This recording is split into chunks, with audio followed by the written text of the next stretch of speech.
Bismillah. Saudaraku, pernahkah kita merenungi bahwa suatu saat kematian pasti akan mendatangi kita? Dan pernahkah terbesit dari kita keinginan, persiapan dalam menghadapi kematian yang husnul khotimah? Semua pasti mati, tidak peduli raja, presiden, orang kaya, pejabat, atau rakyat biasa. Allah menjelaskan di dalam surat Al-Anbiya ayat 35 yang artinya, setiap jiwa pasti akan merasakan kematian, dan kami benar-benar akan menguji kalian dengan kejelekan dan kebaikan, dan kepada kamilah kalian akan dikembalikan. Setiap dari kita, insya Allah telah menyadari dan meyakini hal ini, tetapi kebanyakan orang telah lalai atau bahkan sengaja melalaikan diri mereka sendiri. Mungkin saudara atau teman kita telah meninggal, tetapi seakan-akan kematian mereka tidak meninggalkan faedah bagi kita, kecuali rasa sedih akibat kehilangan mereka. Kondisi jenazah manusia sebelum dimasukkan ke liang kubur ada dua, yaitu orang yang soleh dan tidak soleh. Orang yang soleh ingin segera dikuburkan, sedangkan orang yang tidak soleh akan ketakutan. Ini dijelaskan di dalam hadis Bukhari nomor 1314 bahwa Rasulullah bersabda, apabila jenazah telah dibawa oleh orang-orang di atas pundak-pundak mereka menuju kubur, seandainya pada masa hidupnya ia adalah orang soleh, ia akan mengatakan, segerakanlah aku, segerakanlah aku. Namun, jika ia dahulu orang yang tidak soleh, ia akan mengatakan, celaka, hendak kemana kalian membawa jenazah ini? Seluruh makhluk mendengar suara tersebut, kecuali manusia. Andai kata seseorang mendengarnya, pasti dia akan pingsan. Setelah itu, jenazah pun mulai dimasukkan ke liang kubur yang sempit. Kemudian, tanah pun mulai ditimbun ke liang kubur sampai permukaan tanah. Kemudian dipasangkan batu nisan.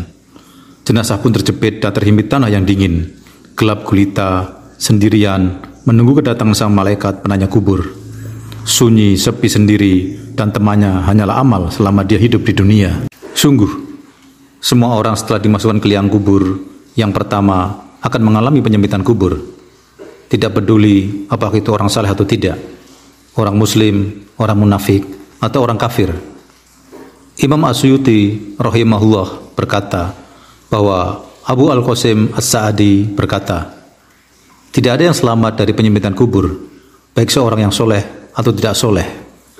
Cuma perbedaan seorang muslim dengan kafir di dalamnya adalah penyempitan yang terus-menerus untuk orang kafir. Orang yang beriman akan mengalami penyempitan ketika pertama turun ke kuburnya, kemudian dikembalikan menjadi lapang untuknya.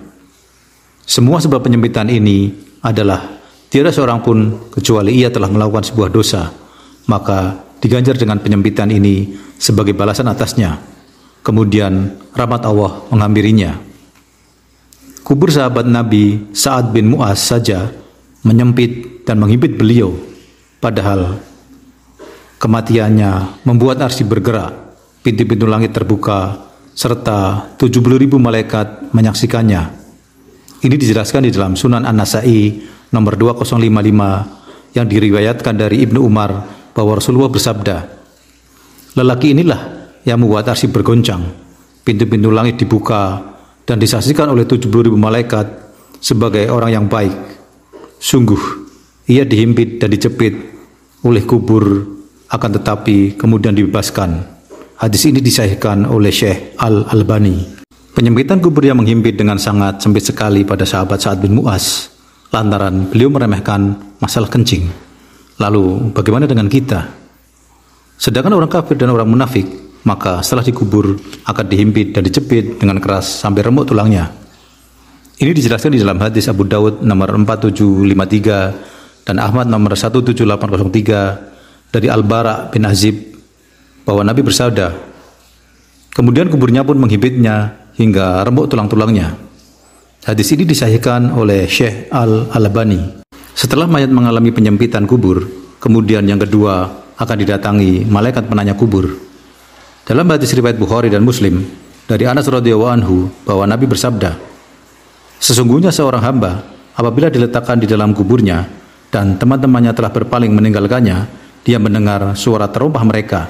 Lalu ia akan didatangi oleh dua malaikat. Kedua malaikat itu mendudukannya dan menanyainya dengan 3 pertanyaan. Yang pertama, siapakah Rabbmu? Yang kedua, dan apakah agamamu?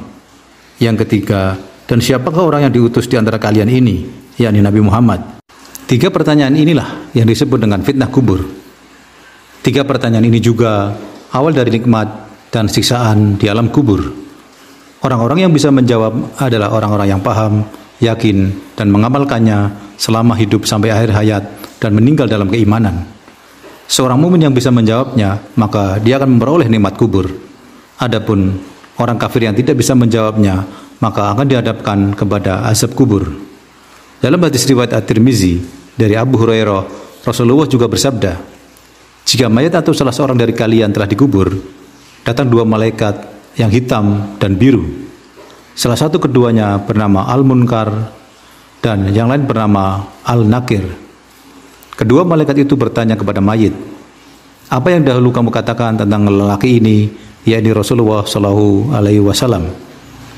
Dia pun menyatakan apa yang dahulu dia katakan. Lelaki itu adalah hamba Allah dan Rasulnya. Aku bersaksi bahwa tidak ada sesembahan yang berhak diibadahi dengan benar selain Allah. Dan aku bersaksi bahwa Muhammad adalah utusan Allah." Kedua malaikat itu menimpali, "Sungguh, kami telah mengetahui bahwa engkau mengatakan demikian." Lalu diluaskan kuburnya 70 hasta kali 70 hasta dan diterangi, kemudian dikatakan, "Tidurlah engkau." Adapun jika mayat adalah seorang munafik, dia akan menjawab, "Dahulu aku mendengar manusia mengatakan sesuatu, aku pun mengatakannya, aku tidak tahu." Keduanya berkata, "Sungguh, kami telah mengetahui bahwa engkau akan berkata demikian." Dikatakan pada bumi, "Himpitlah dia." Bumi pun menghimpit mayat itu hingga tulang rusuknya bertautan. Terus menerus azab ditimpakan hingga Allah membangkitkannya dari kuburnya. Saudaraku, ini menunjukkan bahwa jawaban pada alam kubur atau alam barzah itu berkaitan dengan iman, bukan hafalan. Orang kafir jika ditanya saat ini siapa Tuhan mereka, maka mereka bisa menjawab Allah. Apalagi orang munafik yang statusnya muslim tentu lebih tahu tentang Islam. Akan tetapi ketika ditanya di alam kubur, maka orang munafik tidak bisa menjawab sama sekali. Bagi orang yang beriman, maka Allah akan mempermudah dan meneguhkannya. Ini dijelaskan di dalam Al-Quran, surat Ibrahim ayat 27, yang artinya Allah meneguhkan iman orang-orang yang beriman dengan ucapan yang teguh dalam kehidupan di dunia dan di akhirat, dan Allah menyesatkan orang-orang yang zalim. Ini dijelaskan juga di dalam hadis Bukhari dan Muslim dari Anas radhiyallahu anhu bahwa Rasulullah bersabda, "Maka katakanlah kepadanya, lihatlah, tempatmu yang semula dari api neraka telah Allah ganti dengan tempat dari surga, sehingga ia melihat keduanya, surga dan neraka." Adapun orang kafir dan orang munafik, dikatakan kepadanya, "Kamu tidak tahu dan tidak membaca." Kemudian dia dipukul dengan palu besi dengan sekali pukulan antara kedua telinganya, hingga teriakannya terdengar oleh siapa yang di sekitarnya kecuali jin dan manusia. Alam kubur adalah taman-taman surga atau kubangan neraka. Semoga Allah meneguhkan kita dari fitnah kubur dan melindungi kita dari azab kubur. Wallahu a'lam. Terima kasih telah menonton video ini. Semoga bermanfaat. Jangan lupa untuk subscribe, like, share, dan komennya.